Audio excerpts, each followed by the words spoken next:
Thank you so much for being here. In today's video, I'm going to talk about 6 different things that I wish I knew, or things that would have been nice to know before I got locks, and things that I'm learning. If I'm to simplify it, here are 6 things that I've discovered about the lock journey as I've been growing my locks. I've been locked for approximately 3 years. I'm going on 4. I started my locks with 2-strand twists, and I have been self-maintaining my locks. So let's dive into the different things. I've written them down here, so I'll be looking down periodically just to see. When I began this channel, I started it off as kind of like a tutorial channel where I was showing you my lock journey. I was giving tutorials on how I was maintaining my locks. I was giving you updates on where things were with my locks. But as I've been thinking about the direction I want this channel to go, I've really been focused on just having conversations about locks in my community and in my space. I've gotten the opportunity just to talk about hair, my lock journey in a different way. My lock journey has really opened up the opportunity to dive into other conversations. So I'm hoping that we can have those conversations on this channel and it can turn more into a dialogue rather than tutorials only, because quite honestly, what I've showed you about my lock journey is what I have to show, and I'm very big on, I'm not going to come here and talk just for the sake of talking. If I'm talking, it has to be something of value. So this video today will be really helpful for someone who's on the fence about getting locks. In my conversations with women or men who are considering getting locks or not, these are the things we often talk about, and I think these would be nice to know to help with success ongoing on the lock journey. So let's start things off. The first thing is the fact that locks are considered to be a no maintenance style. I came to quickly learn that locks are not no maintenance, but they're low maintenance, meaning that you're not going to be able to neglect your hair 100%. I'm finding too that as my locks continue to grow and as my locks continue to mature, I'm seeing my locks needing a different kind of care. At the starter lock phase, my locks were very sensitive to different things like moisture, how I was frequently styling them, because at that point I was giving my locks an opportunity to lock, my hair to do what it needed to do. But as my hair started to mature, it needed a different level of care. And I'm finding that my locks are more sensitive at the starter lock phase, but now they're more needy, I will say. Like, I need to make sure that I'm doing things to hydrate my hair a little bit more now. I have to really pay attention to protecting my hair right now. There are a lot of different things that I have to be more careful about doing now. And believe me, I found to be true, because I tried to neglect my hair and just go, you know, when I first started my journey, I would talk to you all about how I could go like without retwisting my hair for weeks or sometimes even months.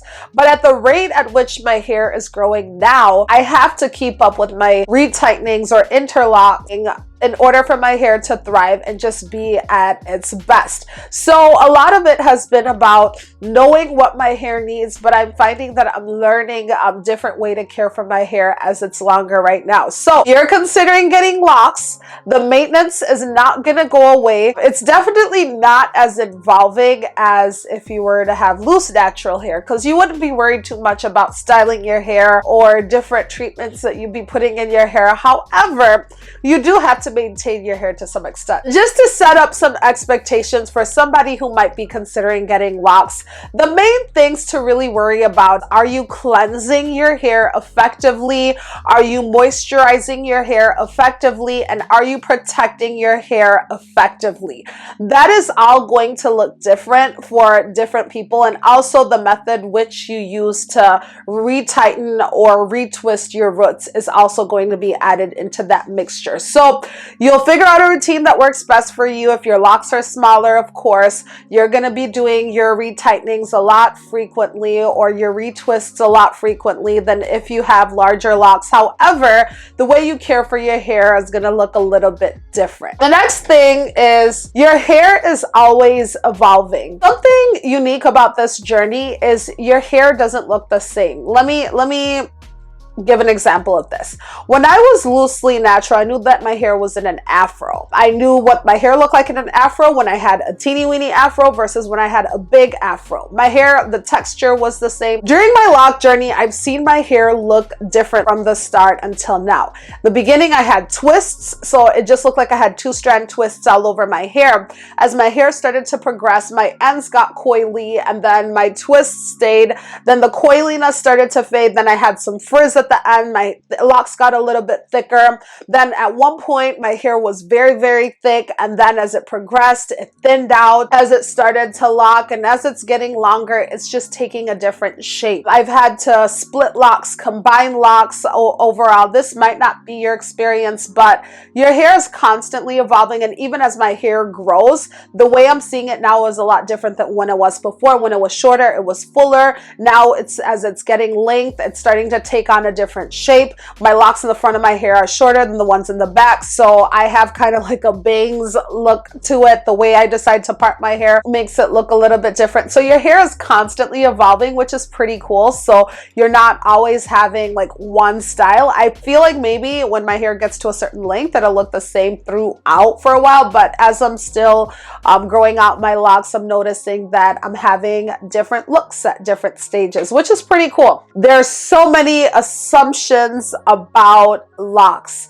within the lock community and outside of the lock community. I saw a really funny video the other day. It was a lady who was just sharing how she went somewhere and people assumed that she was into yoga. People assumed that she was into some spiritual practice, that she walked around barefoot and whatnot.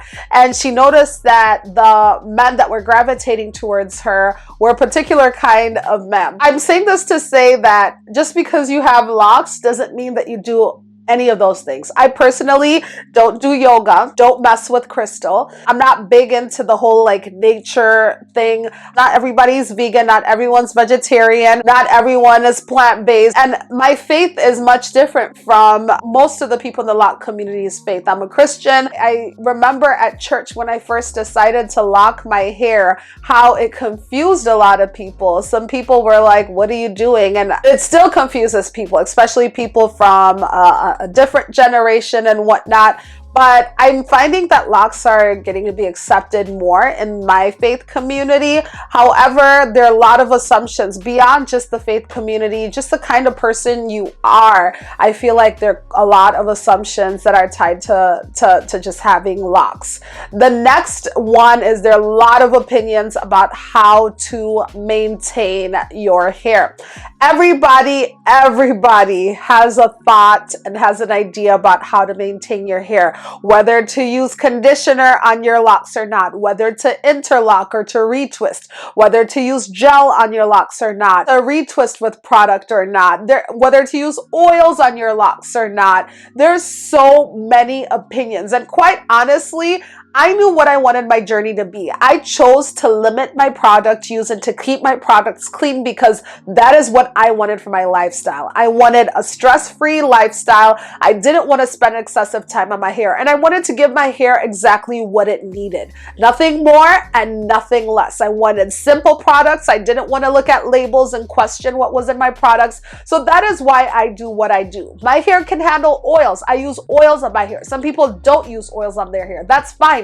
If I didn't use oils on my hair, I would have a itchy scalp. I would have a dry scalp. Now, a lot of people have a lot of different opinions, and people are not afraid to share the way you interlock your hair, the way you retwist your hair. People want to offer opinions, which is great because we're all here to learn. But sometimes it's like, please let me do what I want to do, right? I feel like it just comes with the territory. I'm led to believe that people are well-intentioned, and I feel like even though locks have been around for a really long time, it's almost like a new discovery. I'm starting to notice a lot more people with them, but I feel like we're discovering new things about maintenance and whatnot. I didn't know about the interlocking method before I searched online and found that, oh my goodness, I can interlock my locks, and that worked well for me. So do what works best for you. Choose choose whatever works well with your routine, and just know that it'll be challenged, or people might have questions about it.